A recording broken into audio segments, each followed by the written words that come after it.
ও মণ্ডল মশাই, তুমি কেমন আছো বলো? শরীরটা কেমন আছে? আচ্ছা, গ্যাস গ্যাস আছে। কালকে তো খুব বমি করলে, মুখটা আজকে শুকিয়ে গেছে কালকে বমি করার দরুন। সকালে কি খাওয়া দাওয়া করলে? ডালিয়া। আর ডিম? ডিম খাওনি? নিয়মিত করি তো তুমি। আমি সিদ্ধ না করি, আমি সকালে টাইম পাইনি, তুমি তো একটু সিদ্ধ করে খেতে পারতে। হ্যাঁ, নিজের শরীর নিজের একটু লক্ষ্য রাখতে হবে, শুধু আমার উপরে ভরসা করলে হবে বলো? আমি তো বাইরে কাজ করি, ঘরে কাজ করতে হবে, এসে নিজের একটু মেনটেন করে চলা উচিত, তাই তো? তো ডিম সিদ্ধ কি এখন করে দেবো, খাবে এখন?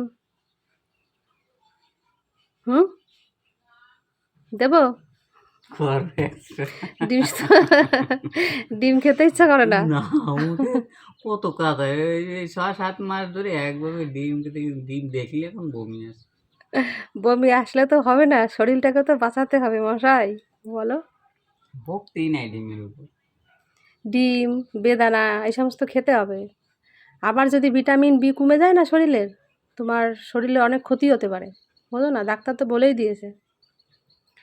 ঠিক আছে, আমি ডিম সিদ্ধ করে দিচ্ছি, একটু কষ্ট হলে খাও, আর কি করবে।